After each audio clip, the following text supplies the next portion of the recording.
நம்முடைய நாடாளுமன்றத்திலே ஒரு அமைச்சர் நம்மை பார்த்து தமிழர்கள் நாகரீகமற்றவர்கள் என்றார். தமிழகத்தை சேர்ந்த பாண்டியனை நாங்கள் பொறுத்து கொள்ள மாட்டோம், தமிழ்நாட்டை சேர்ந்த ஒருவர் ஒடிசாவை ஆட்சி செய்வதா என்று ஒன்றிய அமைச்சர் அமித்ஷா அவர்கள் ஒடிசா தேர்தலின் போது தெரிவித்தார். பிரதமர் அவர்கள் ஒடிசாவில் பூரி ஜெகநாதர் கோயிலில் இருக்க வேண்டிய புதையல் சாவி தமிழ்நாட்டுக்கு சென்று விட்டது என்று ஏதோ கோயிலுக்குள் சென்று தமிழர்கள் அதை கொண்டு வந்து விட்டது போல ஒரு மாயையை தேர்தலின் போது உருவாக்கினார். ஒரு கர்நாடகாவில் இருக்கக்கூடிய ஒன்றிய அமைச்சர் ஒருவர் கர்நாடகாவில் ஒரு குண்டு வெடிப்பு நடந்த போது தமிழ்நாட்டில் இருந்து வந்து இங்கே குண்டு வைத்து விட்டு போகிறார்கள் என்றார்கள்.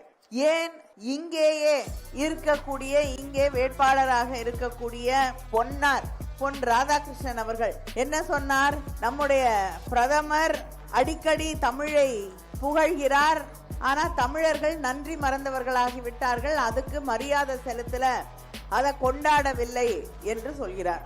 நீங்க தமிழ் பேசுறதுக்கு நாங்க ஏன் கொண்டாடணும்?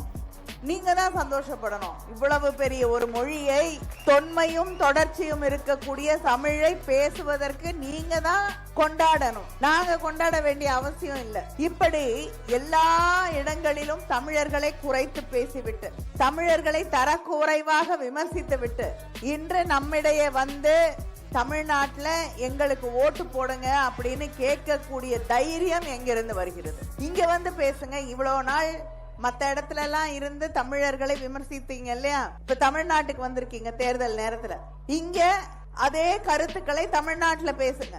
தைரியம் இருந்தால், நேர்மை இருந்தால் அதே கருத்துக்களை தமிழ்நாட்டில் பேசுங்கள், நாங்க பாக்குறோம். இப்படி தமிழ்நாட்டை விட்டு வெளியில போனா தமிழை தமிழர்களை குறைத்து பேசுவது ஏன்? பீகார் தேர்தல்ல இங்க வந்து வேலை செய்ய வரக்கூடிய பீகாரிகளுக்கு, வட இந்தியர்களுக்கு தமிழ்நாட்டில் பாதுகாப்பே இல்லை என்றார்கள். அவங்க ஊரை விட இங்க வந்து நிம்மதியா வாழ்வதாக அவர்கள் தெரிவிக்கிறார்கள், மகிழ்ச்சியோடு இருக்கிறார்கள். ஆனா இப்படிப்பட்ட விமர்சனங்களை எல்லாம் வைத்துவிட்டு தமிழ்நாட்டில் வந்து தமிழ் மக்களுடைய வாக்குகள் வேண்டும் என்று கூட்டணியை அமைத்துக் கொண்டு வந்திருக்கிறார்கள். தமிழ்நாடு வெல்லட்டும்.